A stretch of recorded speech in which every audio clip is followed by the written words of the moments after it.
Dear friends, in this section, we will talk about China's performance in the WTO.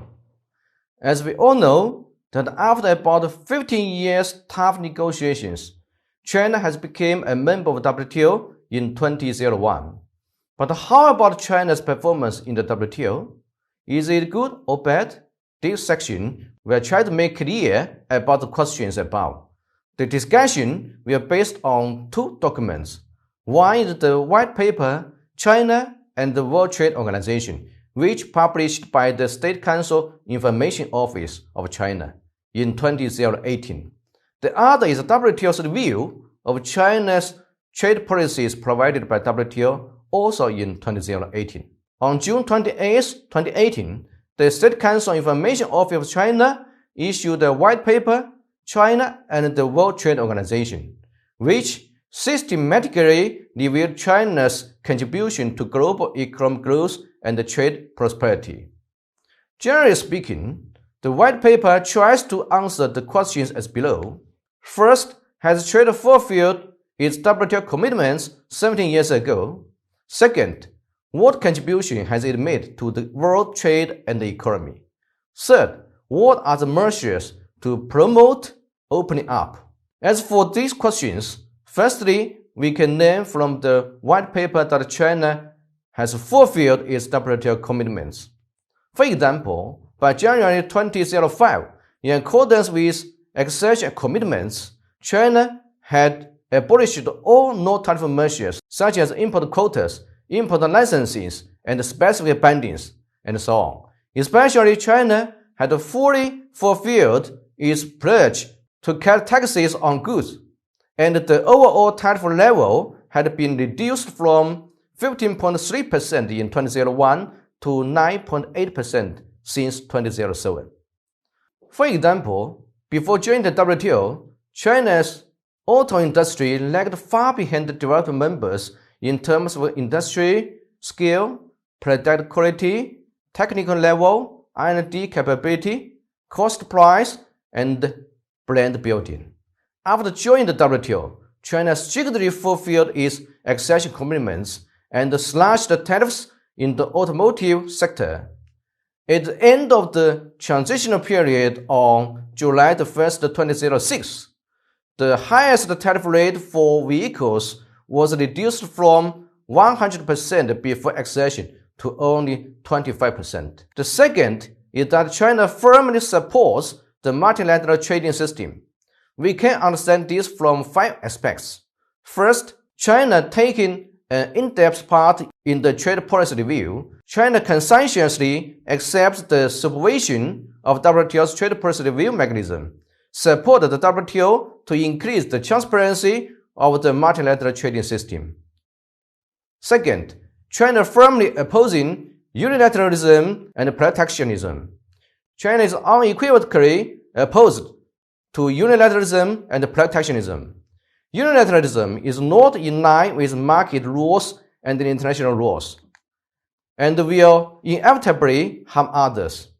The third, China actively promoting trade and investment liberalization and facilitation. China has put forward and co-signed over 100 proposals for negotiations, reached agreements on trade facilitation, agricultural export competition, and other issues, and constantly improved the multilateral trading system. The fourth, China effectively safeguarding the legal status of the dispute settlement mechanism. China has taken an active part in negotiations to improve dispute settlement procedures and supports the independent and impartial review of appeals by the WTO appellate body. The fifth, China fully supporting the integration of developing countries into the multilateral trading system. As the largest developing country in the world, China is concerned about the difficulties faced by developing members in participating in the division of labor in global value chain and participating in international economic and trade governance, and strives to promote trade to make a positive contribution to the realization of the 2030 Agenda for Sustainable Development. The third part of this section is that China's development has strongly promoted the development of the world economy. We can understand this from 4 aspects. The first, driving world economic recovery and growth. Since 2002, China has contributed nearly 30% to world economic growth on average, and is an important engine driving world economic recovery and growth. China's rapid development has made great contributions to the global poverty reduction. More than 700 million Chinese people have been out of poverty by the current United Nations standards, accounting for more than 70% of the total number of people who have been out of poverty in the same period, making China the world's largest contributor to poverty reduction. Second, providing public goods for the world. China's development has benefited from the international community, and China is ready to provide more public goods to the international community as well. China is committed to building an open cooperation platform, maintaining and developing an open world economy, and working with other countries to build a broad community of shared interests. Third, two-way investment has benefited all countries in the world. China has actively attracted foreign institutions and individuals to invest and do business in China. Since 1992, China has ranked number 1 among developing countries in terms of foreign direct investment for 26 consecutive years. Since the beginning of the 21st century, especially since 2013, the Belt and Road Initiative putting forward, China has speeded up the pace of investing in other countries, especially the countries around the Belt and Road. Fourth, the development of foreign trade benefits the world as a whole. Since its accession to the WTO, China's foreign trade has grown steadily, benefiting more than 1.4 billion Chinese people as well as people around the world. To learn more about China's trade performance, let's look at these 2 pictures. Firstly, let's see the picture about China import and export of goods increasing trend generally. In 2008, due to the effect of international financial crisis, the value of imports and exports declined a lot, but China has taken effective measures and worked hard to promote the steady growth of its foreign trade. From 2001 to 2013, the average growth rate of China's import and export of goods is about 13.2%, making China the world's largest trading country in goods since 2013. Since 2009, China has been the largest export market for the least developed countries, absorbing 1/5 of the exports. The second slide is about China's service imports. From 2001 to 2017, China's service imports grew 11-fold, with an average annual growth rate of 16.7%, ranking number 1 among major economies in the world. Since 2012, China has adhered to a new vision of development and been committed to open development. Against the backdrop of slow growth of world trade, China's service import accounted for 9% of global service import in 2017, up from 6.3% in 2012, jumping from the 10th to the 2nd place on the world. Lastly, the white paper tells us that China actively promotes a higher level of opening up. We can try to understand this from the following 6 aspects. First, promoting balanced development of trade. China's trade strategy is based on mutual benefit, diversity, and balance. China has focused on improving the quality and the added value of its exports, actively expanded imports, and better integrated into the global value chain. Second, improving trade facilitation. At present, the average customs clearance time for imports has been reduced to less than 20 hours and for exports to less than 2 hours. China has accelerated the development and promotion of a single window for international trade. Third, relaxing restrictions toward FDI significantly. Since 2013, China has adopted negative list policy towards foreign direct investment and tried to cut the list shorter and shorter. All of this means that China's restrictions and regulations on FDI have been relaxed significantly. Fourth, creating a more attractive investment environment.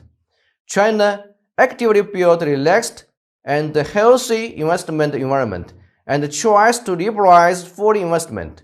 According with the Doing Business 2020, which published by World Bank, China's business environment ranks 31 among 190 countries, and China is appraised by the World Bank as one of the countries which have the biggest improvement on business environment for 2 years consecutively. Fifth, standardizing and guiding enterprises' overseas investment. The Chinese government actively guides enterprises to abide by the law in the overseas operations and fulfill the corporate social responsibilities, and supports overseas investment and cooperation in accordance with commercial principles and international practices. Six, accelerating the implementation of the FTA strategy. The multilateral trading system and the regional trade arrangements are the two wheels driving economic globalization forward. China upholds the multilateral trading system, while at the same time promotes the development of free trade areas.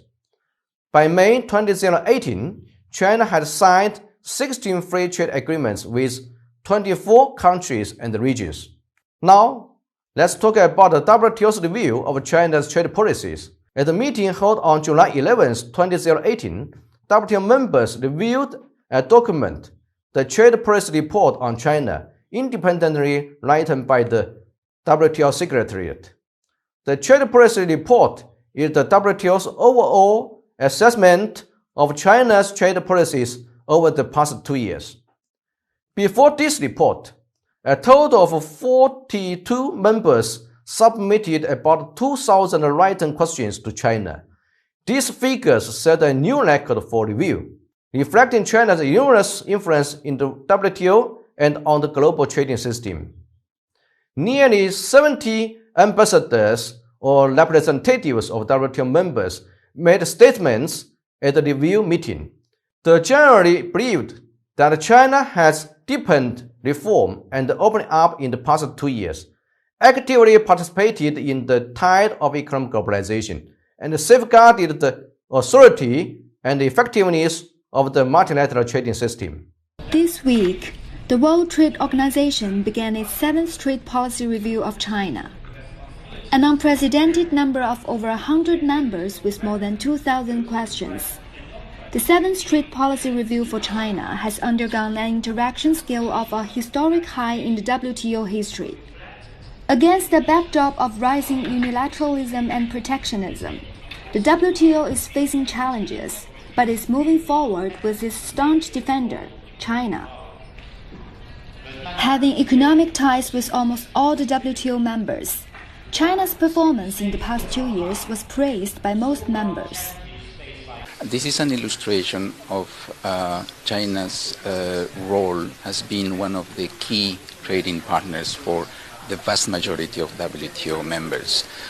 So that explains why this time a record number of questions were put to China before the meeting. And that also explains why at the meeting itself, the participation of all WTO members was very active, I would say. So this explains more or less the increasing interest that members are having on China's trade policies and practices. While many members appreciated China's continued liberalization of its foreign investments, they encouraged China to further enhance access conditions for foreign investors. Concerns were also raised on the role of the state-owned enterprises, China's support and subsidy policies and local content requirements, including those they may be part of the 2025 plan. We could regard these questions as positive suggestions, even though some questions are not so positively raised. On the part of the government of China, we will take these questions very seriously, and we will take a seek and choose from fact attitude to deal with these problems.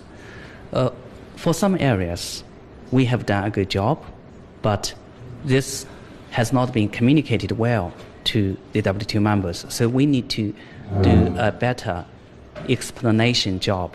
So in our answers, we will explain it better to our WTO colleagues. Secondly, there are areas in which China needs to make further improvement, and these questions serve as an indicator of the areas in which we need to make improvement. Of course, this will help us to do a better job in fulfilling our obligations. The trade policy review mechanism will help members have more transparency and facilitations in their multilateral trading interactions. 喜家 CGTN, Geneva, Switzerland. The trade policy report said China's economy remained the main driver of global growth during the review period. China's economy will grow at about 7% a year for the foreseeable future, a slower but more robust pace. The growth model has shifted from investment and export to consumption, domestic demand, and services. The Chinese government has worked hard to improve the quality and stability of economic growth. Progress has been made in many areas, including measures to reduce overcapacity and diffuse financial risks. And according to the WTO's review of China's trade policies, we can see from the table that FDI has been on the rise for many years, whether in flow or stock. China remained one of the largest foreign direct investment destinations during the review period, attracting foreign direct investment which has been rising for several consecutive years. Key sectors for investment include manufacturing, real estate, rental and commercial services, and wholesale and retail. China is an important overseas investor as well. In fact, China is an active participant in the multilateral trading system. After the WTO's review of China's trade policies, Chinese Commerce Ministry briefed the World Trade Organization on the country's economic performance and the trade policies on Wednesday as part of WTO's trade policy review mechanism. Wang Shouwen said, during the review process, the WTO members fully affirmed the development of China's economic and trade policies in the past 2 years. They highly appreciated the opportunities brought by China's economic and trade development, and they fully affirmed the progress China has made in fulfilling its WTO obligations. World Trade Organization Director General Robert Azarvide addressed the opening ceremony of the first China International Import Expo in Shanghai. He appreciated China's efforts in global trade also. Let's take a look at his views on China's role in the WTO. That's all for this section. Thanks for your watching.